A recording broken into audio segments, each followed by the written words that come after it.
Voilà, cher ami, bonsoir. C'est un privilège pour moi de venir prêcher l'Évangile, cet Évangile qui a changé ma vie, cet Évangile qui un jour a transformé mon être entier.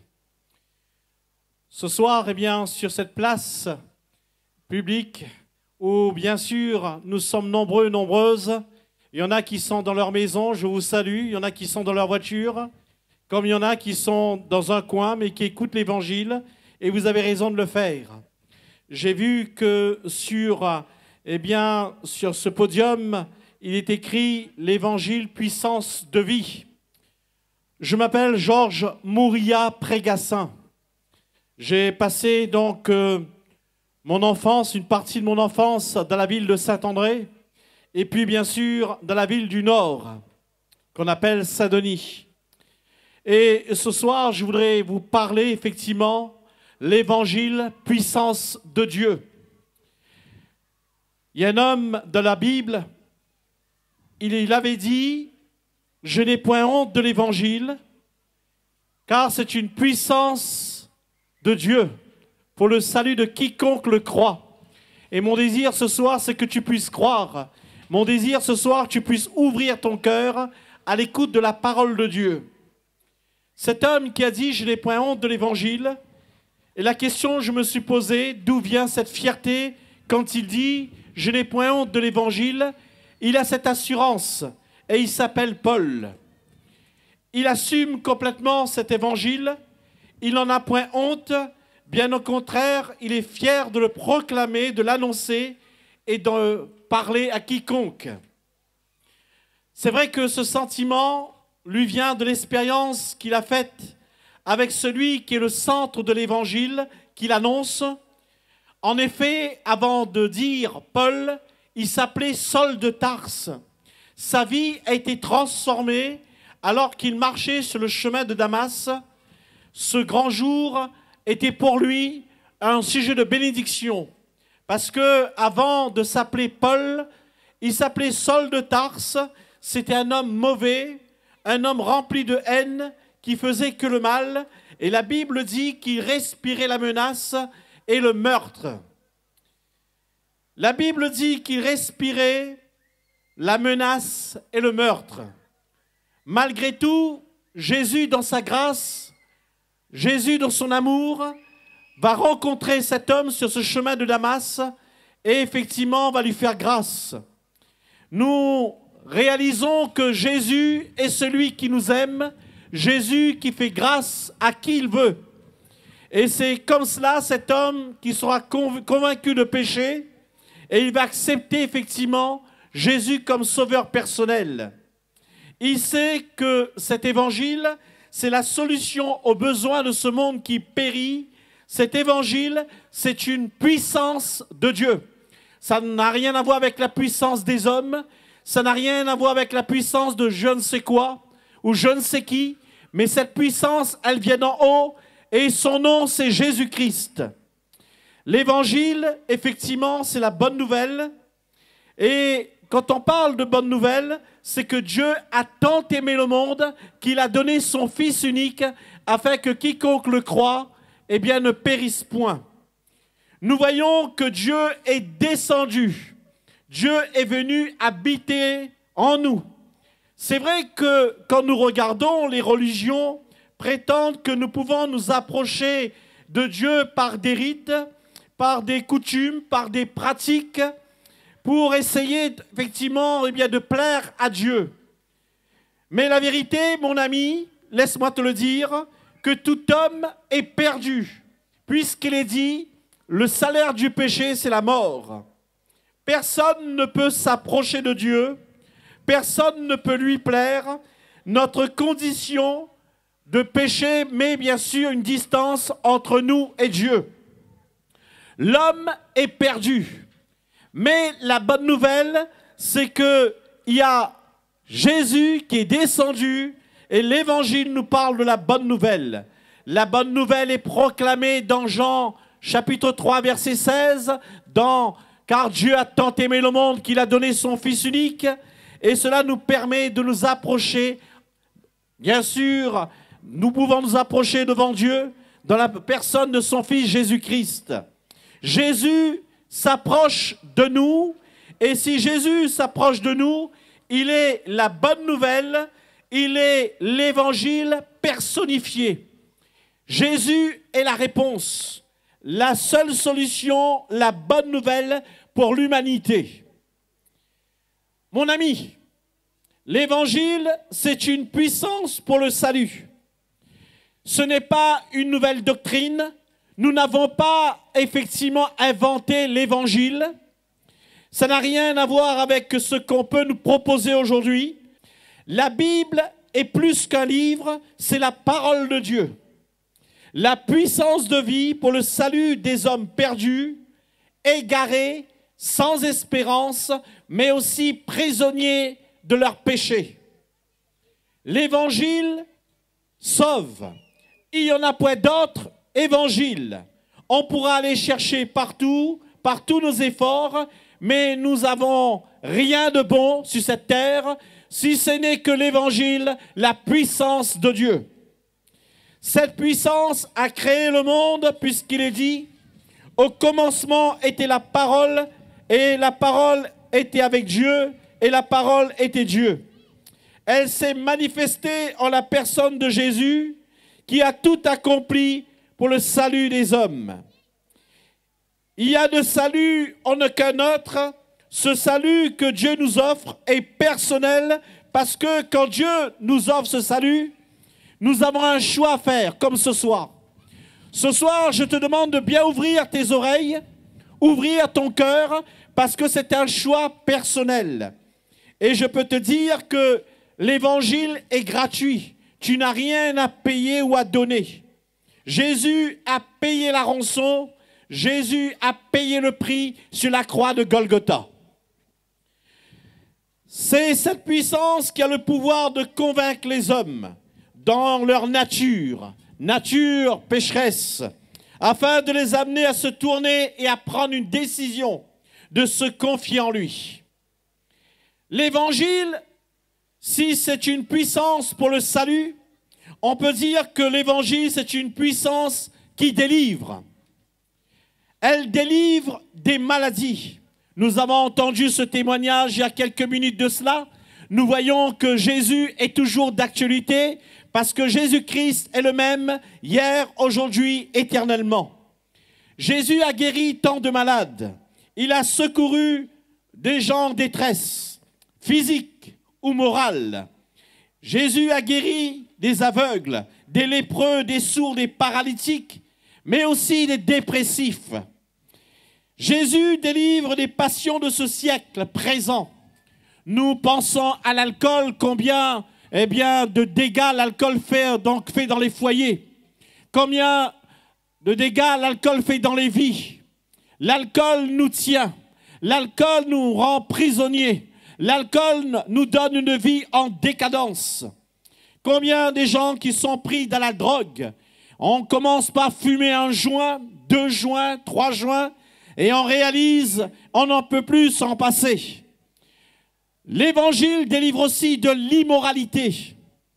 Oh, combien de ceux qui sont pris par l'adultère, combien de ceux qui vivent avec une vie sans lendemain. Aujourd'hui, je suis avec telle personne, demain, je suis avec l'autre. On essaie de trouver le bonheur, que du bonheur, comme on entend si bien, mais malheureusement, on se retrouve dans des problèmes. L'évangile délivre aussi du jeu de hasard. Les gens qui sont prêts à essayer d'avoir des sous, ils essaient d'être riches, ils sont prêts à mettre tout leur salaire dans des jeux du hasard et on réalise c'est le foyer qui en prend des coups. Et parce qu'il n'y a plus rien à manger à la maison, on a tout fait, on a essayé d'être riche, mais on se retrouve plus pauvre. L'évangile n'améliore pas. Il n'y a pas d'amélioration dans l'évangile, mais l'évangile délivre. Et l'évangile délivre totalement. L'évangile délivre des puissances démoniaques. Dieu remet les hommes possédés dans leur bon sens. Oui, il remet des gens possédés dans leur bon sens. Et je vois aussi, il est écrit dans la Bible, Du fumier, il relève l'indigent pour le faire asseoir parmi les grands de son peuple. J'ai expérimenté la grâce de Dieu. Oh, qui suis-je pour mériter quelque chose de la part de Dieu, méchant, maladroit comme je suis? Mais lui, il nous aime, le Seigneur. Si certains nous jugent, si certains nous critiquent, si certains nous crachent au visage, lui, le Seigneur, il a tout pris à la croix de Golgotha, afin que nous soyons libres, afin que nous soyons libérés. Oui, j'ai rencontré Jésus qui a changé ma vie. Je suis passé des plus obscures des ténèbres à une bienfaisante lumière. L'Évangile est une puissance qui conduit dans toute la vérité.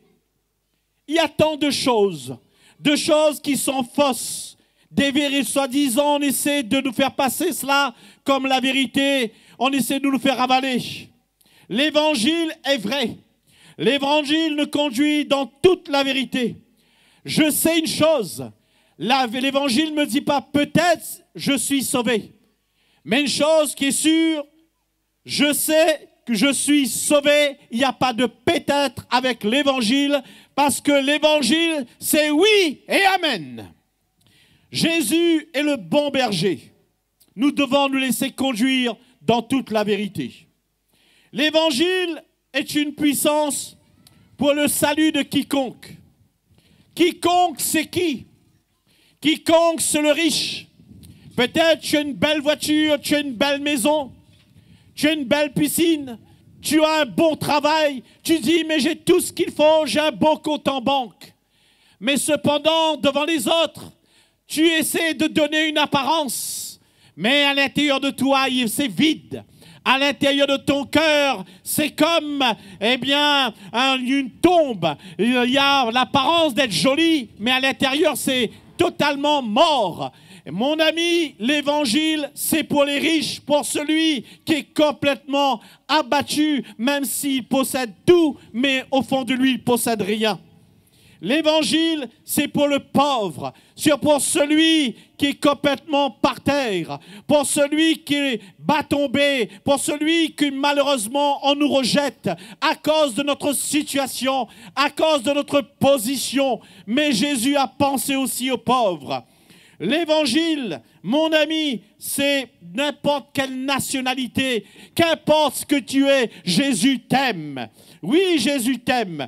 Qu'importe ton passé, qu'importe le parcours de ta vie, l'Évangile, c'est pour toi. L'Évangile, c'est pour moi. La proposition est pour chacun d'entre nous. Jésus nous propose le salut. Elle est pour tous. Et je peux dire, il y a un seul obstacle. Et ce soir, là où nous sommes, moi je le crois de tout mon cœur que mon Jésus est au milieu de nous. Parce que si mon Jésus n'aurait été pas au milieu de nous, jamais je me suis déplacé en sortant de Saint-Denis ou de Sainte-Suzanne pour venir ici, pour dire que j'ai prêché. Mais je sais une chose, là où 2 ou 3 sont rassemblés, il est là au milieu de nous ce soir. Et ça, je le crois de tout mon cœur. Alors, il y a effectivement un obstacle. L'obstacle, c'est notre incrédulité. On veut croire comme on ne veut pas croire. L'obstacle, c'est notre entêtement. La Bible déclare, si aujourd'hui tu entends ma voix, n'endurcis pas ton cœur. Il ne tient qu'à nous de croire. Croire et laisser le Seigneur agir dans notre vie. Oh, je sais ce que tu vas me dire ce soir. Pasteur, croire en quoi? J'ai tellement cru. Mais croire en quoi? Mon ami, croire que Jésus a donné sa vie pour nous. Croire que Jésus est ressuscité. Tu peux aller même en Israël, chercher la tombe de Jésus. Et bien que tu as trouvé peut-être la tombe de Jésus, mais la tombe est vide. Jésus n'est plus sur la croix de Golgotha. Il est ressuscité. Et on peut dire que Jésus, il est mort, ressuscité. Il a vaincu la mort. Alléluia! La mort n'a pas aucun pouvoir maintenant. Il n'a plus de pouvoir, la mort. Oh, c'est vrai, nous devons mourir tôt ou tard. Mais une chose qui est sûre, Moi qui a cru dans le Seigneur, celui qui a cru dans le nom de Jésus, nous savons un jour quand il viendra, il nous ressuscitera. Amen. Croire qu'en Jésus, nous avons la vie éternelle. On essaie de se rajeunir, mais mon ami, c'est la vie éternelle n'est pas là-dedans. La vie éternelle se trouve en Jésus-Christ, qui est notre maître. C'est pour cela qu'il est dit à tous ceux qui croient, il a donné le pouvoir de devenir des enfants de Dieu. Jésus a pris notre place et il a payé le prix. La condamnation qui pesait sur nous est tombée sur lui. Son sang versé sur la croix de Golgotha a plus de valeur que le sang des boucs, le sang des coqs, le sang des bœufs, puisque le sang de Jésus a plus de valeur que toutes les richesses sur cette terre. Jésus nous délivre du poids de nos péchés. Combien de ceux qui dorment, qui se réveillent avec des problèmes? Alors ils disent, mais je vais peut-être ce soir sortir un peu, je vais m'amuser un peu, je veux peut-être boire, fumer, tout ce qu'on veut. Et le lendemain, tu te réveilles. Le problème est toujours là. Le problème est resté. Mais Jésus, lui, quand on vient vers lui, il nous délivre du poids de nos péchés, de nos fautes, de notre nature pécheresse, pour laisser place à une femme, un homme transformé par la puissance de Dieu manifestée en Jésus-Christ. C'est pour cela qu'il est dit, ce qui est ancien est passé et toutes choses deviennent nouvelles. Crois-tu cela? Crois-tu que tout est possible dans le nom de Jésus? L'évangile est une puissance. Et cette puissance a la capacité de transformer ta vie. Cette puissance a la capacité de te guérir ce soir. Cette puissance a la capacité de changer ton raisonnement qui parfois t'emmène dans la défaite, dans l'échec. Ce soir, sur cette place publique, même que tu es dans ta maison, dans ta voiture, qu'importe l'endroit que tu es, je t'assure ce soir, si tu crois et que tu viens là, Jésus peut te délivrer. Crois-tu cela? Alors nous allons prier si vous voulez bien. Nous allons courber nos cœurs parce que Jésus ne change pas. Il a changé un homme comme moi, un homme qui ne mérite rien. Il a changé tant de vies. Il est capable de changer aussi ta vie. Nous allons prier ensemble. Père Saint, je place devant toi, tous ceux qui ont entendu le message de l'Évangile. Père Saint, tu es là au milieu de nous, dans le beau nom de Jésus-Christ. Et tu connais ceux qui ont besoin de toi. Je te prie d'étendre tes mains, de te manifester, de changer les vies, Seigneur. Oh Dieu, tout est possible en toi, parce que la lumière est plus forte que les ténèbres. Et nous attendons à toi, dans le beau nom de Jésus-Christ.